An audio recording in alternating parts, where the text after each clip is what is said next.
Hi, this is Jeff from Kiss the Fish, and this is my Old Town Saranac 146.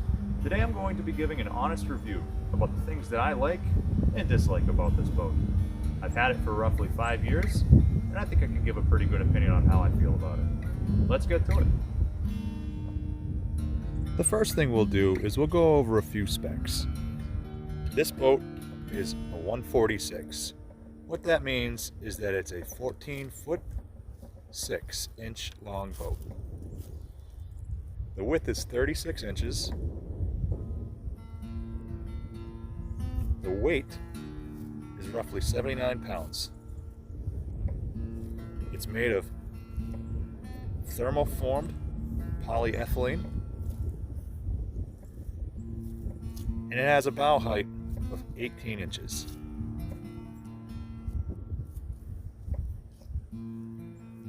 This boat has several rod holders, and I have to be honest, they're not my favorite. They're formed in, there's really no adjustment on them. And when I'm paddling, it tends to be difficult if you want to troll having a rod in there and line flying behind you. I wish that I had a rod holder either here or back here. But that might not be a problem for you. There's storage options on every seat. You have a cup holder. You have little form storage spaces. You have more storage right here. Another small cup holder. I fly fish out of this canoe, so I like to leave my flies here. They dry out good. And I'll leave my pliers or tippet or anything down here. This storage box, it's pretty good. I'll put in my fly box, sometimes a tape measure in there. The only thing about this storage box, I've broken one of them off before. The tabs in here are pretty weak. So if you break them off, there are replacement parts available. I will say this piece was expensive. It was about $45 just to get this one lid. Coming over to the other side, because I can't reach. This storage is watertight. It's watertight, but it's also kind of a pain to open up. You lift this up. You're supposed to be able to twist it to the side.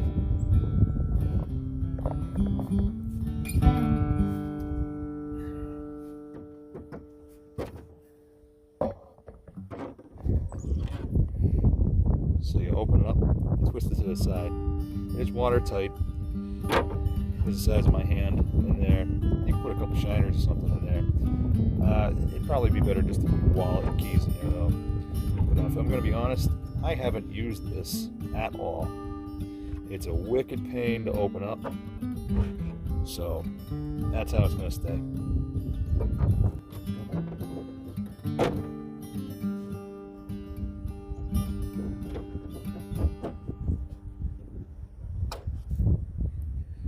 That'll definitely be one of the first things I don't like about this canoe. Is this storage unit is too small really to put any fish in. It's too small really to put anything other than a wallet or two in there. And it's a real pain in the neck to open up. Continuing on, there's another cup holder in the back. A little bit more storage. Don't mind the spider webs and dirt. I tend to store my canoe upside down outside on sawhorses. I use these built-in handles, which is one in the front and one in the back.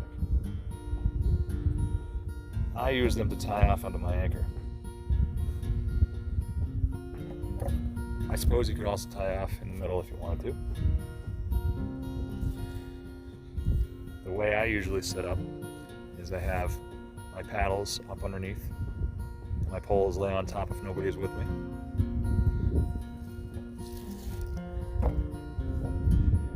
These seats have a nice foam on them and a pretty comfortable backrest that you can adjust with a rope down here.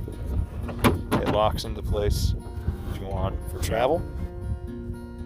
And when you want to unlock it, just loosen it up. Lock it down in. I'm roughly 6 feet and 170. So when I'm sitting in here with my legs out, there's plenty of leg space for me. I tend to stand while I'm canoeing. You probably see all the mud. I stand. And one of my issues with this canoe is that the bottom is very floppy. What I will say though is it's very sturdy.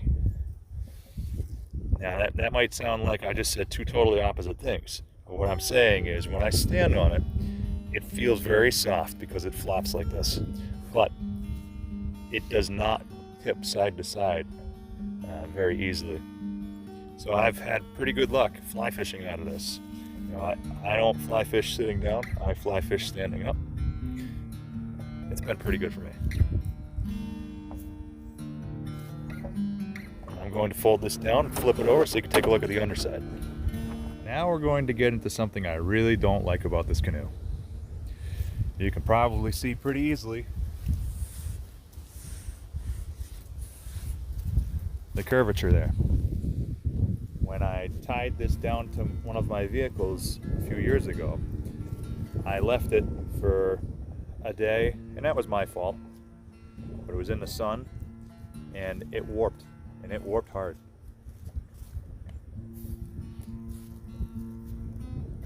I was able to get it back to about where it is right now by flipping it, leaving it in the driveway with water in it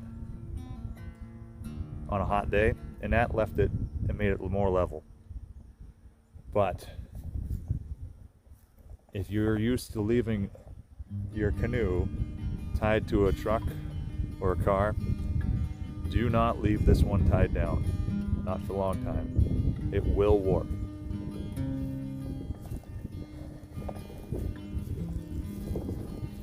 As far as how is it done with scratches, it scratches pretty easily.